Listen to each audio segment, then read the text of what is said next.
Hello and welcome to a soldering video for a simple mixer, right? ASMR. And if you buy it as a kit, this is what you get: a box of, or a bag of components and a panel and the PCB.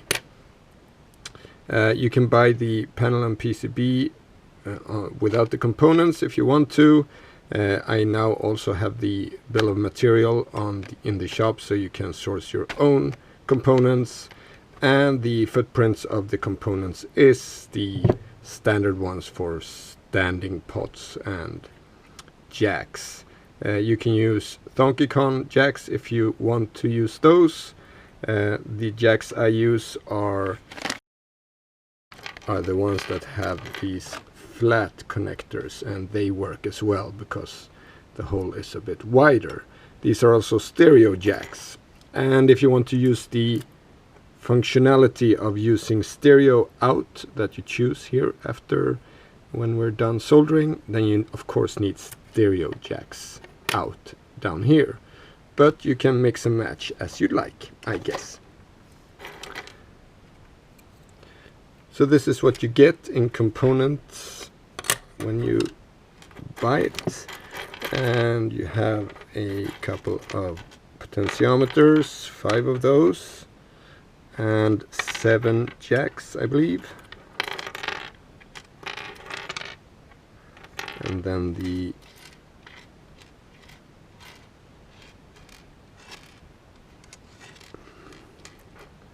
those for the knobs. So this is panel components that we will fix last, so we put those to the side for now, and what we got left is this little piece of pile here. So that is for the power. We can wait with that as well. That one we don't have to solder because we have the socket there. So as usual, we begin with the resistors, and we have one 100 ohm resistors and we have 8 10k resistors, and they are all on the back side.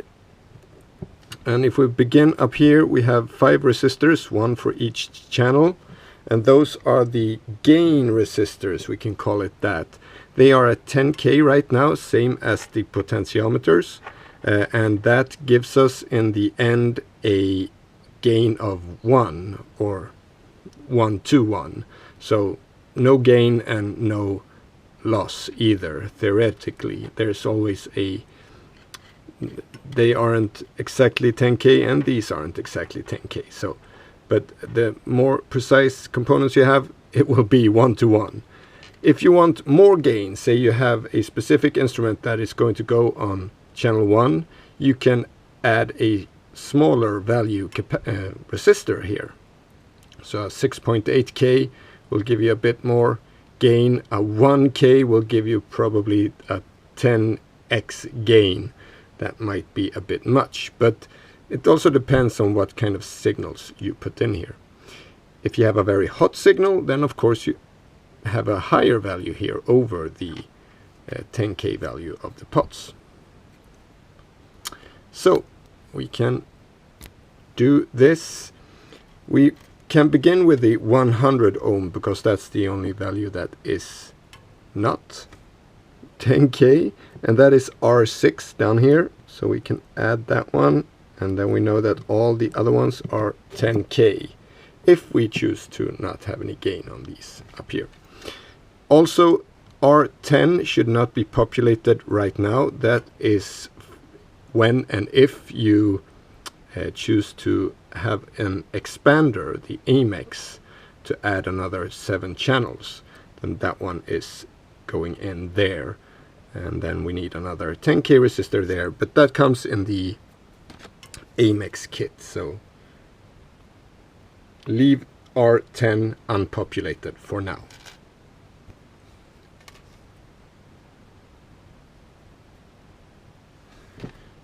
So we begin up here and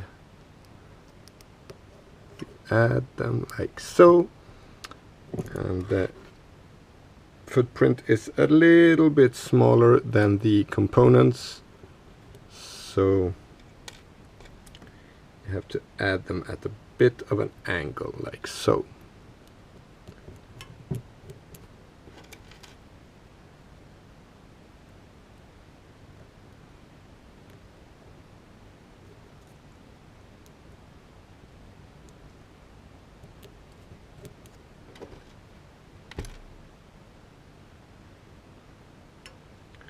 And if you have any thoughts of where something should go, then you can always look in the schematics, which you will find on the also on the shop page.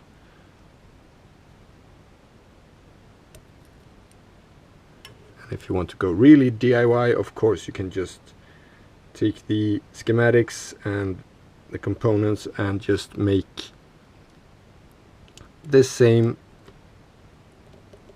design, but on a proto board or Vero board or something like that.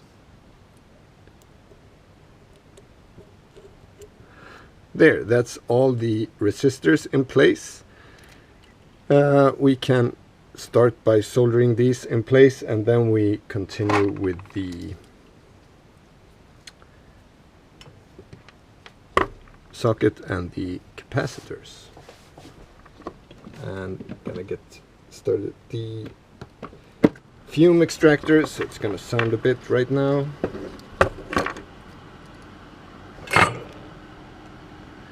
And you can solder both on the bottom side and the top side, that doesn't really matter.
I need to solder some of these on the back side as well. I see these three.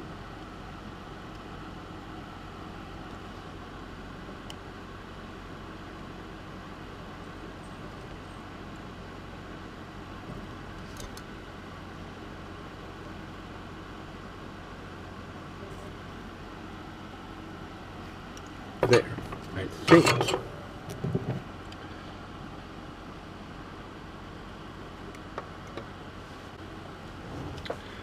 And let's remove the legs.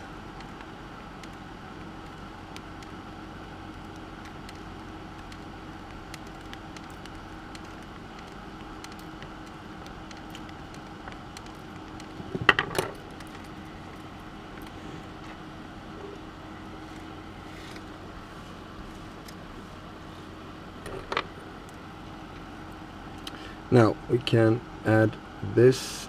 So this is the IC socket, and you see a small indentation in the silk screen there, and the same is on the socket, so you just add that like so, and try to keep it as flush as possible. It's always good to Add one leg and check so it is flush. That's good.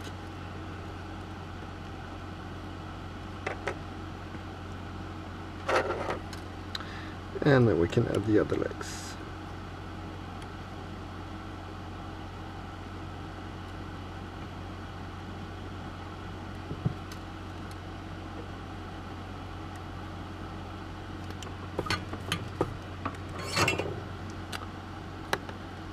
And then we have the capacitors. I can wait with those, they are a bit taller. These two should say 104. They are for the decoupling caps for the TL072. So they go up here, that would be C6.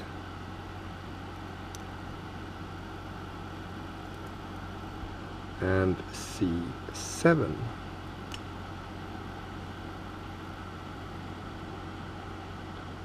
So place them like so.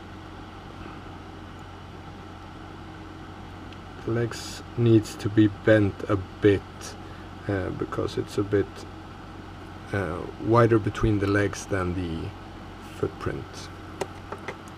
That's fine.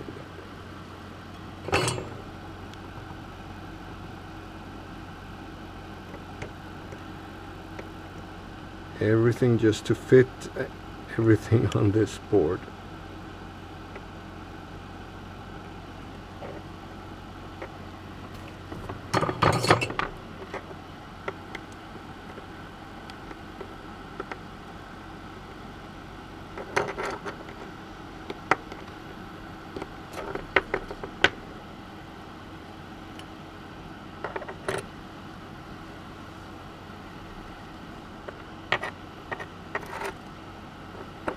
Like so. And then we have the two blue capacitors, and one should say something with 27 and one should say something with 47. I'm going to check with a magnifying glass here. Oh, sorry about that.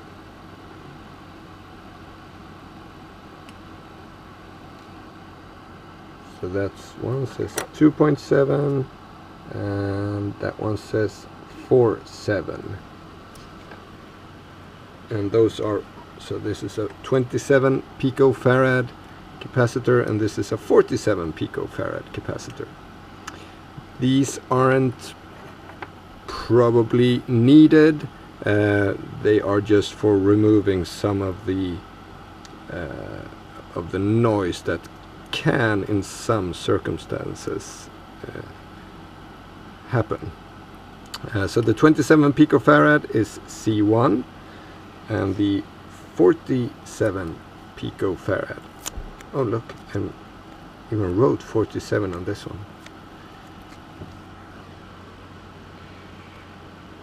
That's good. So now I made life a bit easier. And the 47 one is C2. So we cram those in there. Like so. Something like that. And while we're down here, we can actually add the, so this is the power strip as well. And I'm not using the, it is possible to use one of these, of course, like so, but I choose to use the one without the shell around it, because then if you have a wider, if you have this kind of, the connector is wider than the jack, then you can't use it this way. You can use any power cable for it.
So now one thing, so the rest of the caps is 1 microfarad electrolytic capacitors, so they are polarized, so one side is negative and one is positive. The long leg is positive, and also there is a white stripe with a minus sign on it.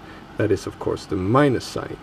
And on the silk screen you can see that there is a black and a white part of the capacitor, and also there is a plus sign, which in this case is hidden, but you see down here there's a plus sign on the black side.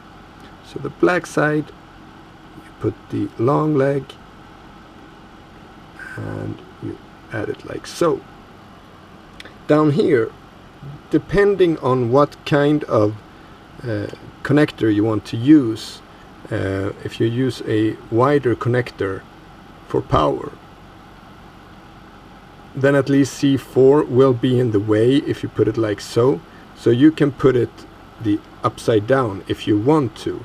If you keep it flush like so, you will see that it goes free of the panel above. So that's totally fine. I will add them like so on the other side.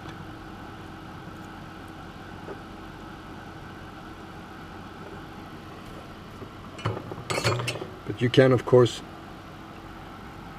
mount them any way you want.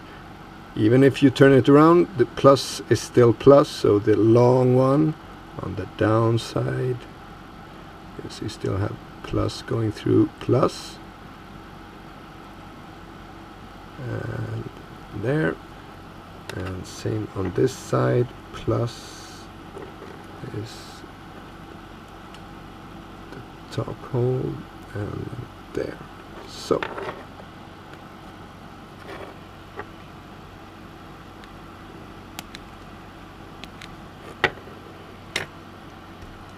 and we can add those two in place as well.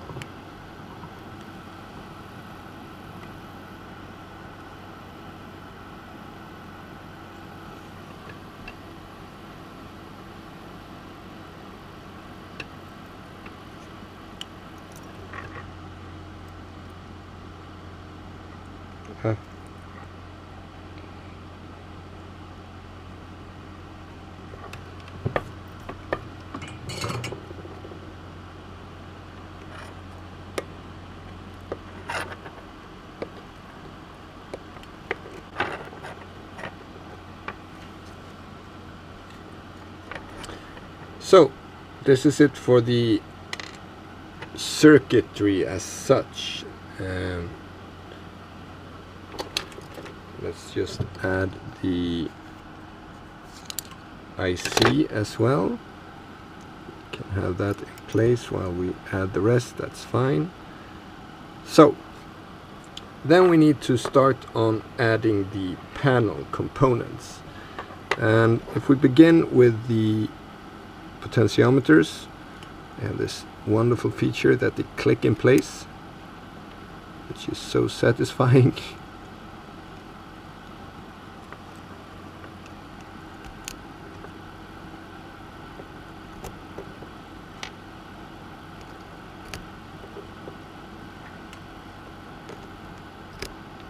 There, and the jacks. So now we have these jacks that I use don't have the pin for the ground that the, for example, Donkey Kong has. So therefore we just bend that leg a bit like so, and we will solve that in another way. For it to fit, we need to bend them just a little bit. And observe that down here they are turned the other way around, so ground pin upwards.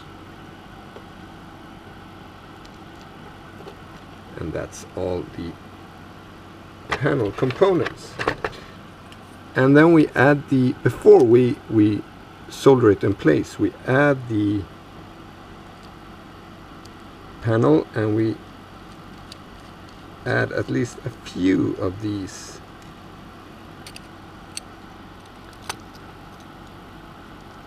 nuts, so can kind of doing this, and we tighten them a bit, we can make sure that the panel aligns well with, at least with the potentiometers in a way that we like, because the potentiometers is quite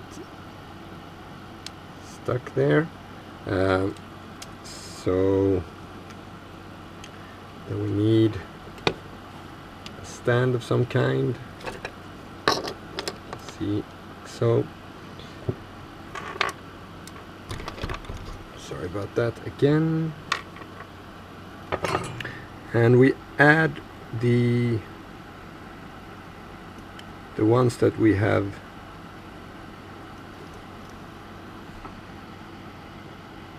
screwed tight, we add those first.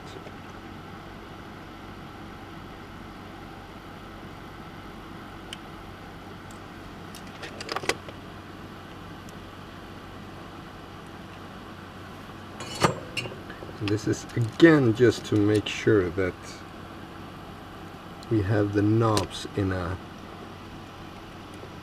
way that we like.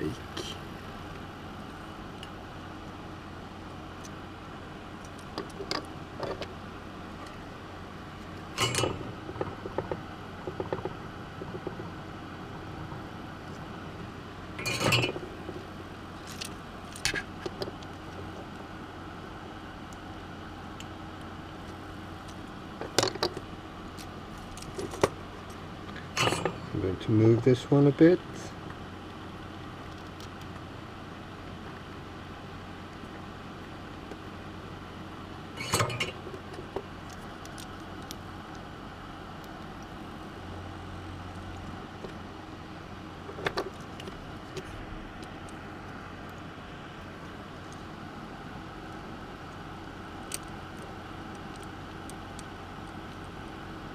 And I'm satisfied there.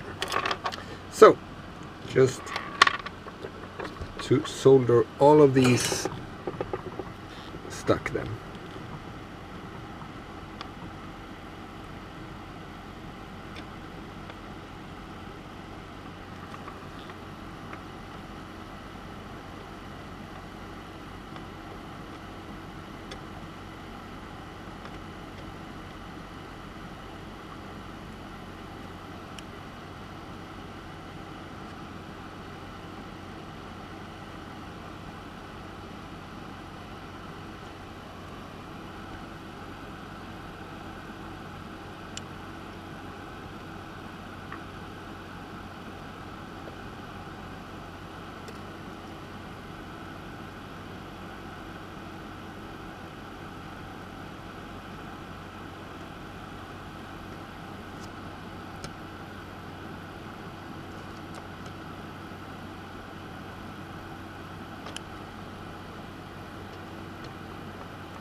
There.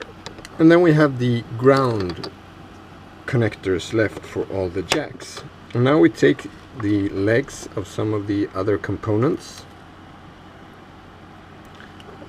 and we just put them down through the hole and through that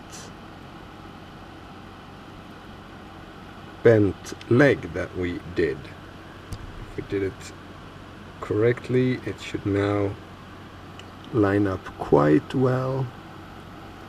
Just pass through like so. We do that for all 7 jacks.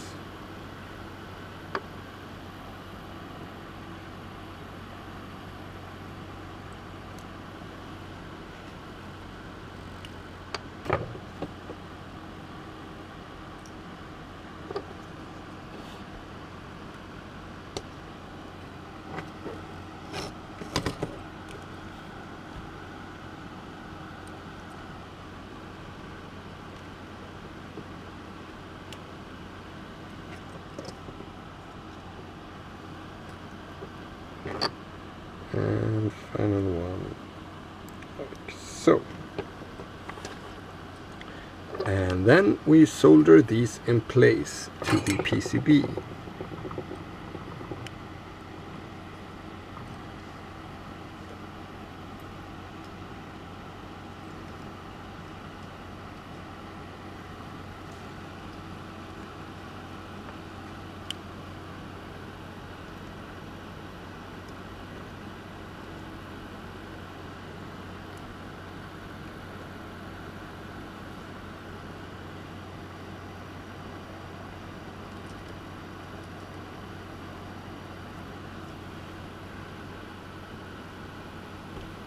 That one as well.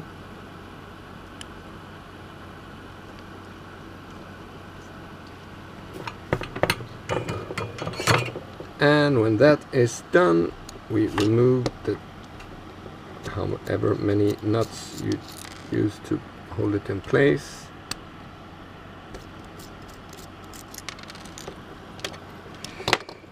And then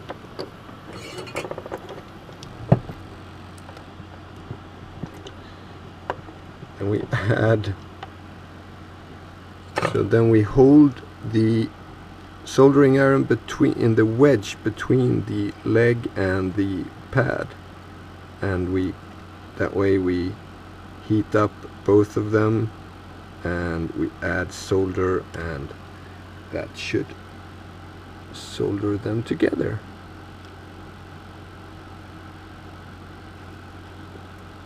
Also, by holding it between the leg and the wedge, we don't accidentally touch any of the plastic, which I just did there. It is very tight in there, so just try to not touch the plastic too much. For no other reason, it smells really bad. If you want and can, you can go in there with a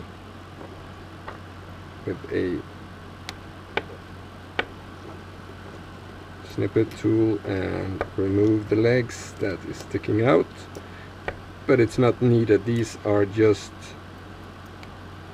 ground legs, so that just means it's more area for the ground. But as you can see, it is possible to remove it. I removed the legs of the ground pins, and if you want, you can remove these legs as well, but it's not, you don't have to do that. But it might be good anyway that they are a bit more hard, so it could be a bit more difficult to take those off. So that should be it. Now we just need to add these nuts again. all 7 of them.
I would also recommend to use one of these just to really make sure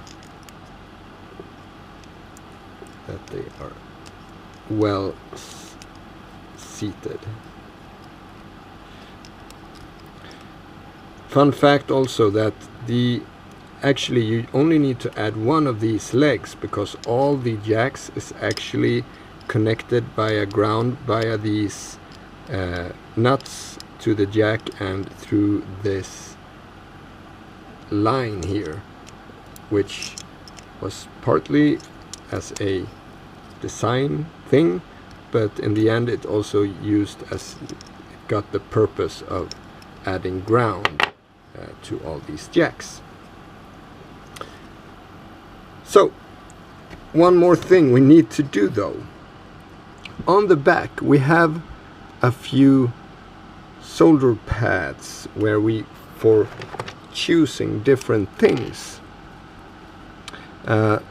So this is the main output, the round one here. I also added so you can write a bit of notes here if you want to. It was meant to be a mixer that you can have both an inverted output and a non-inverted output. But so yeah, let's begin with that. The non-inverted output, or you can also choose to have it as a dual output, and that is this 3 solder pad choice you have here. So the middle pin either should be to the right for inverted out or to the left for a dual out. Then you just get the same signal on both these outs. That means that you can put a headphone in one and the DAW in the other, or 2 headphones or whatever. You will get the same signal. If you use it as a CV mixer, you might want to have one inverted signal and one non-inverted signal for that. So that depends on what you want to use it for. Then you choose that here.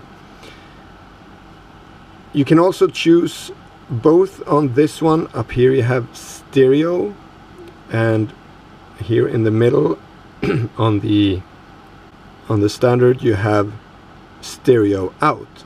So if you solder these 2 pads together, the main output, this one, will be stereo out if you have these jacks that come with the kit. That's good for headphones and DAWs, again, if you want to use those. Again, if you want to use this for CV signals, you do not solder that together.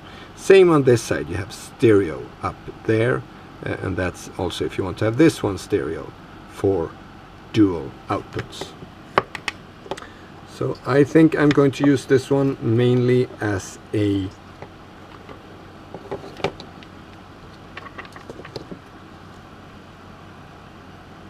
audio mixer.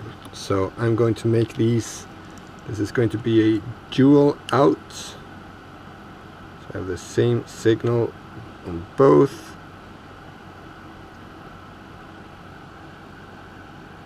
So there, and I also want both of them to be stereo. So adding both like so. So this means it is time for a smoke test.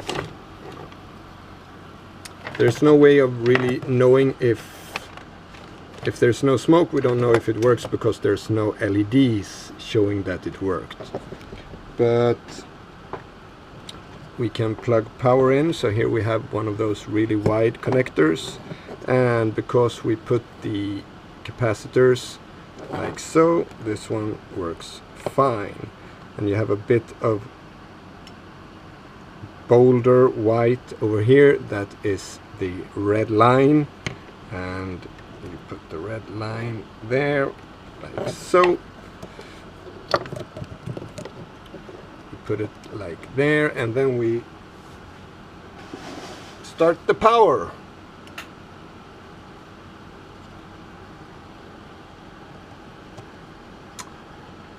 And nothing is smoking. The IC does not feel too hot.